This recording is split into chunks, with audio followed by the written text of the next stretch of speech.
नमस्कार, मैं विक्रम कुमार स्वागत करता हूं आपका सिटी जंक्शन न्यूज में। सिटी जंक्शन अपना चैनल, अपनी बात। आइए सबसे पहले एक नजर डालते हैं आज की खास खबरों पर।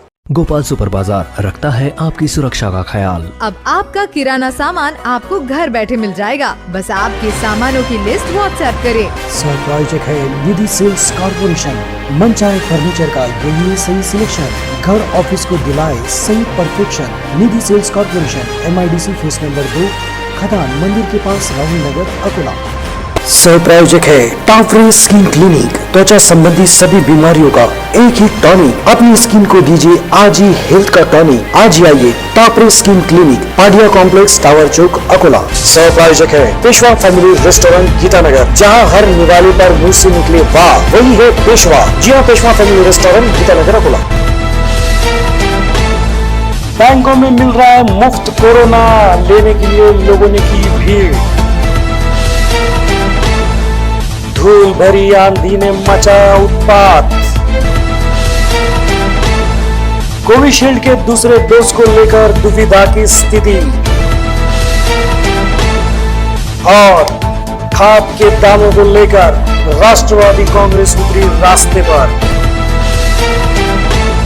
अब समाचार विस्तार से। कोरोना के बढ़ते प्रादुर्भाव को देखते हुए 9 मई की रात 12 बजे से 15 मई की रात 12 बजे तक संपूर्ण लॉकडाउन माननीय जिलाधिकारी के आदेश पर लगाया गया था, जो 16 तारीख से हट गया है। 16 तारीख को रविवार होने की वजह से जहां नागरिकों ने बाजारों में भीड़ की थी, वहीं ये तय था कि सोमवार को लगभग 5 दिनों के बाद जब बैंक खुलेंगे तो वहां पर भी बेताशा भीड़ होने वाली है। ये लाजमी भी है, किंतु नए संशोधित नियमों के अनुसार जो बैंकों का समय था वो कम कर दिया गया है, जिसकी जानकारी नागरिकों तक नहीं पहुंच पाई है। कहीं ना कहीं प्रशासन इसमें कमजोर गिरा है। इसी वजह से लोगों के मन में यही था कि बैंकों का जो समय है वो 9 से 1 बजे तक है। इसी के मद्देनजर लोग सुबह 7 बजे से बैंकों के सामने कतार लगाकर खड़े होना शुरू हो गए थे। पहले 4 घंटे जो दिए गए थे 9 से 1 बजे तक का समय, यही बैंक कर्मचारियों को अपर्याप्त था। नागरिकों की भीड़ बेताशा हो रही थी। अब उसमें भी 2 घंटे और कम कर दिए तो केवल 2 घंटों में बैंक कर्मचारी अपनी सेवाएं कैसे दे पाएंगे। उन पर काम का बोझ तो बढ़ना तय है। वहीं नागरिकों को भी 2 घंटे में बैंक के काम निपटाना बेहद मुश्किल भरा साबित हो सकता है, क्योंकि कतारें लगती जा रही हैं और ये भी तय नहीं है कि लाइन में लगने के बाद तय समय में उनका काम होगा भी या नहीं। प्रशासन को चाहिए कि कम से कम बैंकों का समय बढ़ाया जाए, ताकि बैंक कर्मचारी भी उन्हें अच्छी सुविधा दे सके और नागरिकों को भी भीड़ ना करनी पड़े। क्योंकि जहां कोरोना संक्रमण को रोकने के लिए कड़े नियम किए जा रहे हैं, वहीं बैंकों में बढ़ती भीड़ कोरोना को खुला न्योता देती नजर आ रही है। यकीन ना हो तो ये तस्वीरें जो अभी इस वक्त आप टीवी स्क्रीन पर देख रहे हैं वो देख लीजिए, आपको यकीन हो जाएगा ये कोई खजाना लूटने या कोई मुंबई की लोकल की भीड़ नहीं है। ये बैंकों में अंदर जाने के लिए जद्दोजहद है। इस तरह से भीड़ एक दूसरे पर टूट पड़ रही है, इसमें किसी को नुकसान भी पहुंच सकता है। इस भीड़ को नियंत्रित करने के लिए भी कोई आगे नहीं आया और अगर इसी तरह चलता रहा तो कोरोना के मरीजों की संख्या कम होने की बजाय बढ़ती ही रहेगी, जिसके लिए जिम्मेदार कौन होगा ये आप ही फैसला करें। ये हाल केवल अकोला का नहीं बल्कि सारे जिले की जहाँ बैंक है और खास करके मध्यवर्ती बैंक, जहाँ प्रधानमंत्री किसान सम्मान योजना के पैसे आ चुके हैं, साथ ही क्रॉप लोन मिलने वाला है, इसके लिए नागरिक बेताशा भीड़ कर रहे हैं। मुंबई और गुजरात में समुद्री तटों पर कहर मचाने वाले तूफान ताउते का असर अकोला शहर और जिले के अधिकांश तहसीलों एवं गांव में दिखाई दिया। रविवार दोपहर 4 बजे के बाद करीब 1 घंटा जिले में तूफानी हवा चली, जिसके साथ कहीं हल्की तो कहीं तेज बारिश भी हुई। बारिश के कारण कोई नुकसान तो नहीं हुआ, लेकिन तूफानी हवाओं ने जिले में अच्छा खासा बवाल मचा दिया। तहसील मुख्यालयों तथा गांव से प्राप्त खबरों के अनुसार गांव में कई कच्चे मकानों पर रखे हुए टीन के पतरे हवा के कारण उड़ गए, जबकि खेत खलिहानों में रखी कृषि सामग्री तूफान के कारण हवा के साथ उड़ जाने से कई किसानों को दिक्कतें आने वाली है। हवा का जोर इतना था कि अधिकांश तहसीलों में बिजली आपूर्ति भी खंडित हो गई, जिसे बहाल करने का काम मौसम के कारण प्रभावित हो गया। अलबत्ता महावितरण के कर्मचारी बिजली बहाल करने में जुटे रहे। तूफान के कारण रास्तों पर चलने वाले नागरिक, दोपहिया वाहन चालक, सभी लोग धूल भरी आंधी के कारण रास्ते में कहीं रुक गए थे, तो कई लोगों का संतुलन बिगड़ता भी नजर आया। सारे रास्तों पर धूल उड़ती नजर आ रही थी। आंखें खुली रखना भी बहुत मुश्किल हो रहा था। कोरोना के संक्रमण से बचने के लिए 18 से ज़्यादा उम्र के सभी लोगों को वैक्सीन दी जा रही है और वैक्सीन का पहला डोज लेने के बाद दूसरा डोज लेने के लिए एक समय सीमा तय की गई थी, जिसमें लगभग 30 से 42-45 दिनों का समय दिया गया था। और जिन लोगों ने पहला डोज ले लिया है वो दूसरा डोज लगाने के लिए टीकाकरण केंद्रों पर बेतहाशा भीड़ कर रहे हैं। लेकिन अब नए संशोधित नियमों के अनुसार खासकर कोविशील्ड इस वैक्सीन के डोज के लिए जो समय सीमा अवधि दी गई थी उसे अब बढ़ा दिया गया है। जी हां, अब उसे 84 दिन कर दिया गया है। जहां पर आपको 6 से 8 हफ्तों के बीच लेना था, उसे अब 12 से 16 हफ्तों के बाद भी आप ले सकते हैं। लेकिन ये बात फिर से प्रशासन लोगों तक पहुंचाने में नाकामयाब रहा है। यही वजह है कि लोग बेतहाशा भीड़ कर रहे हैं। जिन्हें 30-35 दिन ही हुए हैं वो भी कोविशील्ड के लिए कतारों में सुबह से ही लग रहे हैं, क्योंकि उन्हें ये जानकारी ही नहीं मिल रही है कि कोविशील्ड का अगर डोज दूसरा लेना है तो वो समय सीमा अवधि 84 दिनों की कर दी गई है। उसके बाद भी अगर वो लेते हैं तो उन्हें कोई फर्क नहीं पड़ेगा। पर ये समझाए कौन और ये बताए कौन? यहाँ सिर्फ लोग केवल कतार में लगना जानते हैं, उन्हें जानकारी नहीं मिल पाती और न ही कोई देने वाला होता है। केंद्र सरकार द्वारा खाद्य के दाम बढ़ाने के फैसले के खिलाफ राष्ट्रवादी कांग्रेस पार्टी ने आज जिलाधिकारी कार्यालय के सामने धरना दिया। राष्ट्रीय कांग्रेस पार्टी के जिला अध्यक्ष संग्राम गावंडे ने आज केंद्र सरकार पर आरोप लगाया है कि उन्होंने किसानों का आर्थिक शोषण किया है। केंद्र सरकार ने खरीफ सीजन के दौरान खाद की कीमतों में बढ़ोतरी की है। ये बढ़ोतरी किसानों के लिए संभव नहीं है। पहले ही लॉकडाउन की वजह से किसानों का माल बेचा नहीं गया है। ऐसे में वे आर्थिक संकट में है और उसी समय केंद्र सरकार खाद के दाम बढ़ाकर किसानों को खेती से दूर करने की कोशिश कर रही है। कई चीज़ों की कीमतें पहले ही बढ़ चुकी है और किसानों को उनके सामान का उचित दाम भी नहीं मिल रहा है। नतीजन किसान खेती करते करते डूब रहा है। राष्ट्रीय कांग्रेस पार्टी के जिला अध्यक्ष संग्राम गावंडे ने केंद्र सरकार पर एक कृषि प्रधान देश में कृषि पर सब्सिडी रोकने की कोशिश करने का आरोप भी लगाया। इस प्रदर्शन में पार्टी के सभी प्रमुख पदाधिकारी मौजूद थे। अकोला जिले के लिए 140 जंबो सिलेंडर का ऑक्सीजन प्लांट CSR निधि से देने की घोषणा पूर्व मुख्यमंत्री तथा विधानसभा में विपक्ष के नेता देवेंद्र फडणवीस ने रविवार को अकोला में की।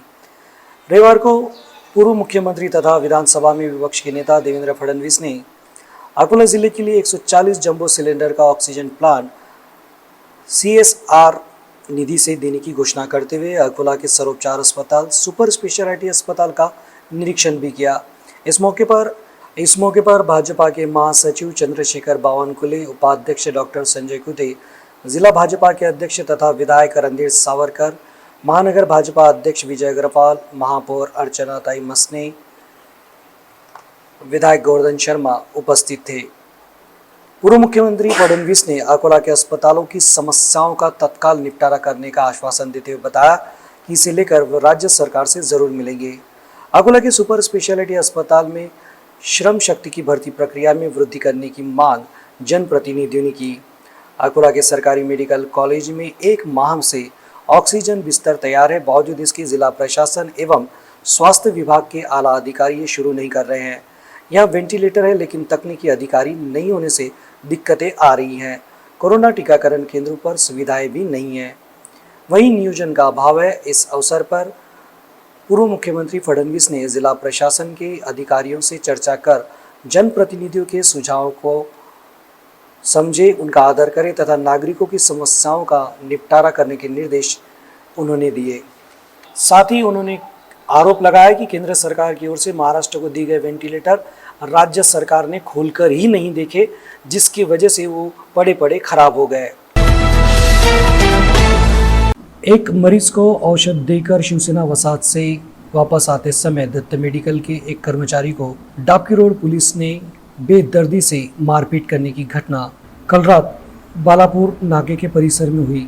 मारपीट करने वाले पुलिस अधिकारी और कर्मचारी के खिलाफ सख्त कार्रवाई की मांग की गई। विधायक रणधीर सावरकर इन्होंने पुलिस स्टेशन पहुंचकर ये मांग की, पर पुलिस ने आनाकानी की, मगर विधायक रणधीर सावरकर और पूर्व महापौर विजय अग्रवाल ये आक्रामक थे। लॉकडाउन के समय मरीजों के लिए घर पहुंच दवा पहुंचाने की सेवा दत्त मेडिकल ने हाथ में ली है। कल रात लगभग 7:30 बजे के दौरान न्यू राधा किशन प्लॉट रहवासी दत्त मेडिकल के कर्मचारी नीलेश नरेंद्र भाकरे ये एक मरीज को दवा पहुंचाने के लिए बालापुर नाका के पास से गए थे। उसी समय एक पुलिस अधिकारी ने पूछताछ की, जिसमें उन्होंने बताया कि मैं मेडिकल का कर्मचारी हूं और दवा देने के लिए गया था। बावजूद इसके आरोप लगाया जा रहा है कि अधिकारी ने उससे हुज्जत की और उसे मारपीट शुरू की। मारपीट के दौरान वो नाली में गिरने के बावजूद भी मारपीट शुरू थी। इस वजह से उसका मोबाइल भी टूट गया। साथ ही साथ सर पर, मांडी पर, पैर पर और हाथ पर गंभीर चोटें आई। इस घटना की वजह से मेडिकल एसोसिएशन के पदाधिकारियों ने भी तीव्र निषेध व्यक्त किया है और साथ ही साथ संबंधित पुलिस अधिकारी और कर्मचारी पर कानूनी कार्रवाई करने की मांग की। शहर के उप पुलिस अधिकारी सचिन कदम इनसे भी मेडिकल एसोसिएशन का एक मंडल जाकर मिला था और यही कार्रवाई की मांग की। आगे की जांच पुलिस कर रही है। आपके साथ क्या हादसा हुआ है? सर मैं शिवसेना वसाहत से एक जने को मेडिसिन देके वापस आ रहा था। वहाँ पे 8-10 जनों की साहब लोगों के साथ में एक टोली थी, तो उन साहब लोगों ने मुझको रोके। मेन साहब से 2 स्टार की 3 स्टार मुझको नहीं पता। उन्होंने रोके, कहाँ जा रहा? मैंने बोला सर अभी मैं जा रहा हूँ इनको दवाई देके घर पे। तो उन्होंने मुझको एकदम से बोले सामने वाले का जवाब और इसका जवाब मैच नहीं खा रहा, बोले दोनों को इसको उतारो। मैंने बोला सर आपको जितना मारना उतना मार लो, पहले मैं सेठ से एक बार बात कर लूँ। लेकिन उन्होंने सुने ना उन्होंने डायरेक्ट मारहान चालू कर दिए और इतना मारे कि जो उनके साथ में जो लोग थे उनको भी बोले इसको घेरा करके मारो, बोले घेरा करके मारो। और आखिर तक के मैं जब मार खाया तो मैं नाले में गिर गया। नाले में गिरने के बाद में भी वो साहब को जरा सी रहम नहीं। मेरे जब में मोबाइल था, मैंने बोला गिल्ला हो जाएगा, तो मेरे आदमी को बोला, मैंने दोस्त को, मैं इसको छुट्टी निकाल साहब के बिल की लिमिट ज़्यादा हो गई, ज़्यादा मार रहे। तो इन्होंने मोबाइल के ऊपर भी मारहान करे, मेरे सर के ऊपर भी यहाँ मारहान करे। और साहब को जरा सा भी रहम नहीं आया कि लड़का नाले में गिरे हुआ है, कि इंसानियत है कि कुछ, जरा सी भी रुपये की उनके अंदर रहम नहीं थी। और बार बार आके उनको बोला था मैं सेठ से बात करो, मैं सेठ से बात करूँ। जरा सा भी उन्होंने मेरे ऊपर 1 रुपये का रहम नहीं करी। मोबाइल के ऊपर जो गिरा ये मेरे हाथ पे यहाँ पे मारा है, तुम बोलते हो तो कपड़े खोल के बता देता हूँ। तो घेरा करके मारे हुआ उन्होंने। कौन थे वो साहब, किससे मारा आपको? मैं सर उनको नहीं पहचानता, सिर्फ मेरे को शिवसेना के रास्ते के वो मिले ना। उन्होंने मेरे से बात करे ना कुछ करे, ना मेरी 1 रुपये की बात उन्होंने सुने। पुलिस वाले थे? मेरे को पुलिस वाले थे सर। साहब थे 2 स्टार वाले कि 3 स्टार वाले, मैं उनको नहीं जानता। 3 स्टार थे, इसके अंदर मैं देख नहीं पाया जब उनकी मारहान चालू हो गई। लेकिन नामों को आरोपी। आपका नाम क्या है, आप कहाँ रहते हैं? मेरा नाम है नीलेश नरेंद्र भाकरे। मैं रहता न्यू राधा किशन प्लॉट भाटियावाड़ी के बाजू में और मैं जॉब करता दत्त मेडिकल के ऊपर। ओके। अंत में एक नजर आज की खास खबरों पर। गोपाल सुपर बाजार रखता है आपकी सुरक्षा का ख्याल। अब आपका किराना सामान आपको घर बैठे मिल जाएगा। बस आपके सामानों की लिस्ट व्हाट्सएप करें। प्रायोजक है निधि सेल्स कॉर्पोरेशन। मन चाहे फर्नीचर का यही सही सिलेक्शन, घर ऑफिस को दिलाए सही perfection. Nidhi sales corporation, MIDC phase number 2, खदान मंदिर के पास, राहुल नगर, अकोला। सह प्रायोजक है टाफरे स्किन क्लिनिक। त्वचा संबंधी सभी बीमारियों का एक ही टॉनिक। अपनी स्किन को दीजिए आज ही हेल्थ का टॉनिक। आज ही आइए टाफरे skin clinic, Padia complex, tower चौक, अकोला। सह प्रायोजक है पेशवा फैमिली रेस्टोरेंट, गीतानगर, जहां हर निवाले पर मुंह से निकले वाह वही है पेशवा। जी हाँ, पेशवा फैमिली रेस्टोरेंट, गीतानगर, अकोला। बैंकों में मिल रहा है मुफ्त कोरोना, लेने के लिए लोगों ने की भीड़। धूल भरी आंधी ने मचाया उत्पात। कोविशील्ड के दूसरे डोज को लेकर दुविधा की स्थिति और खाद के दामों को लेकर राष्ट्रवादी कांग्रेस उतरी रास्ते पर। फिर मिलेंगे शहर की ताजा जानकारी और नई खबरों के साथ। तब तक आप बने रहे सिटी जंक्शन के साथ। अपना चैनल, अपनी बात।